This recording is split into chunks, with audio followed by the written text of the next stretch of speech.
There's no place in my life that I have to be. Is that your reality?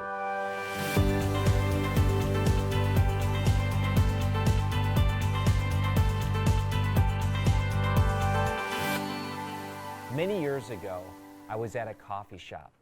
I was about to meet my friend Chet, and he walked in with a big smile on his face. I said, "What's going on with you?"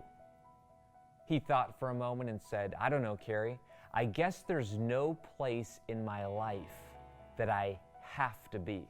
When he said that, I actually got angry inside. At that point in my life, it seemed like my life was one big have to. There were all kinds of things in my life I had to do. One of them was every Tuesday. Back then I was at a day job where every Tuesday turned into one long meeting. I hate meetings anyways. I feel like I was born to achieve and accomplish, and these meetings we just kept going around the circle and nothing was decided. Tuesdays became a major downer for me. In fact, on Monday nights I almost went into a slight depression thinking about the next day and where I had to be. Something was ignited in me that day. I said, I want to create a life of love tos. This video is 8 steps how to reclaim your personal power and create a life you love. Step number 1 is difficult. In fact, this is what most people never do. Get a piece of paper, and on that piece of paper, draw 4 columns. I did this with a client, Greg, the other day. I said, Greg, step number 1, write hate to. And I invited Greg to write down all the things in his life that he hated to do. Guess what? He couldn't even start. After I pushed him hard and I said, Greg, I know you have some, write them down. It's like the dam broke. It just began to flood out, and he wrote down all kinds of things, checking emails, scheduling, responding, boom, boom, boom, all these things. You see, the reason why most of us don't know these things is because we bury the pain. We distract ourselves. We numb the pain so that we don't have to feel. And that's exactly what Greg was doing.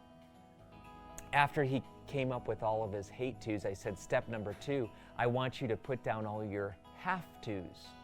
These are the things you end up saying you have to do. They're things that are a burden to you. Some people say, I have to go work out, or I have to go pick up my kids. Do you have to, or do you get to? Words are powerful. So Greg got very clear and he said, here's all the things I hate to do. Here's all the things I have to do. I said, what percentage of your life are we at right now? He said 85%. 85% of his life he hated to do or he had to do. I said, Greg, now let's go to step 3, get to. What are the things in your life that you get to do? It's an opportunity. It's something that you look forward to. For some people, it might be gardening. I get to go garden. Or I get to go ride my motorcycle.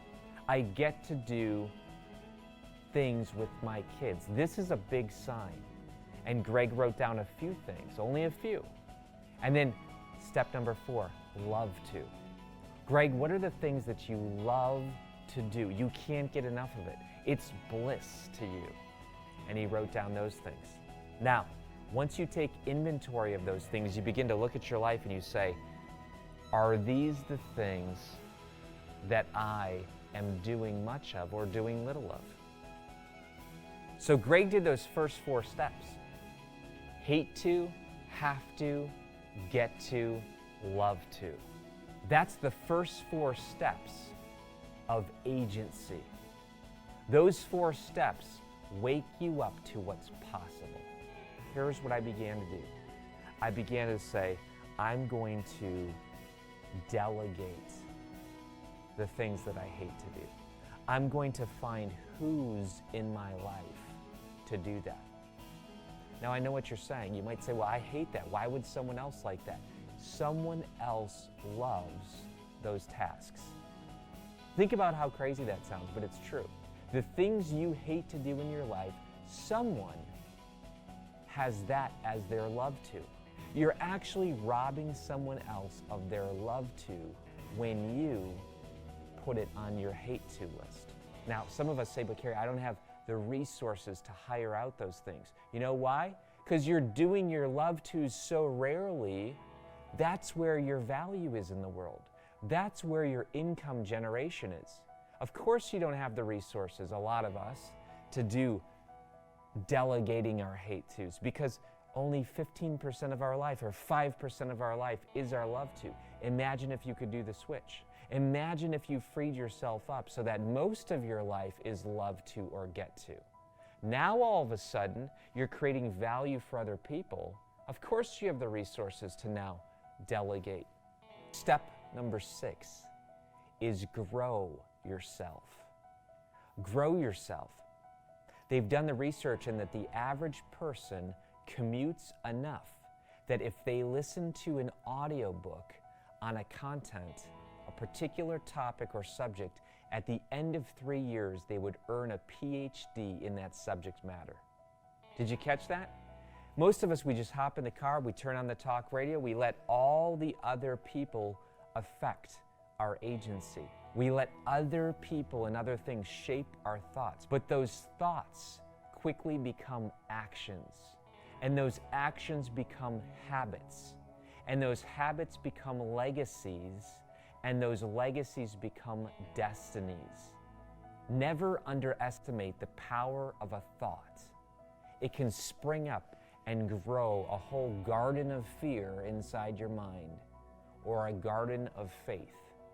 This is why, in my favorite book, it talks about taking every thought captive, because thoughts literally shape lives. Step number 7, the information diet.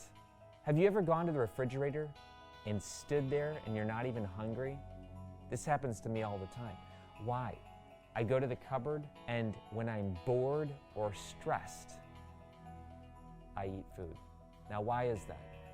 Because I'm tired, because I'm stressed, because I'm bored. Well, guess what? Today we go to the cupboard called the internet. We go to the information refrigerator where we're bored, we're stressed. What do? We scroll. We're not even hungry for information, but we distract ourselves. So how do you live a life of agency? How do you reclaim your personal power to create the life you love? Here's how. You go on a diet, not a food diet, an information diet. It's literally the D-I-E-T. Let me explain it to you. D stands for determine where you want to go. Most people don't even know where they want to go in life. It's like they hop in the car and they just go on a joyride. It might be fun for the first 30 minutes, but imagine going on a road trip for your whole life without a destination. Not that fun. So the first step you need to do is determine where you want to go in life. Next, the I, identify who's getting the results that you want. Don't just follow everyone. Literally say, who is getting the results in their life that I wish I had? Those are the people you need to listen to. The E, eliminate all the empty calories. This means you unsubscribe to most emails. This means you turn down your notifications. In other words, you create with your life no distractions, because the distractions are coming. We live in the attention economy. Before people pay for your product or service, they pay attention. Guess what? There's a cost for paying attention. Is it a price you're willing to pay? Therefore, you and I, we need to eliminate all the empty calories. And then T. T is for turn your focus after you squeezed out every last drop of value. That's how I've been successful in life. I've gone on the information diet. Determine where I want to go, identify who's getting the results, eliminate the empty calories, and turn my focus after I've squeezed out every last drop of value. That's how to activate your agency, not by walking into other people's agency and simply consuming. And the last step, deeper, not wider. This is a tough one. We live in this novelty, shiny object syndrome world where we want the latest, the greatest. There's something about going deeper and not wider. Going deeper in that relationship, going deeper with that hobby, going deeper with that book you're working on. Instead of going wider and wider and wider, go deep and create the life that you want. So let me close with the same question, the same thought that Chet said to me all those years ago. There's no place in my life that I have to be. Is that your reality? If it's not, and if you're still breathing, you have the opportunity today to reclaim your agency and create the life you love.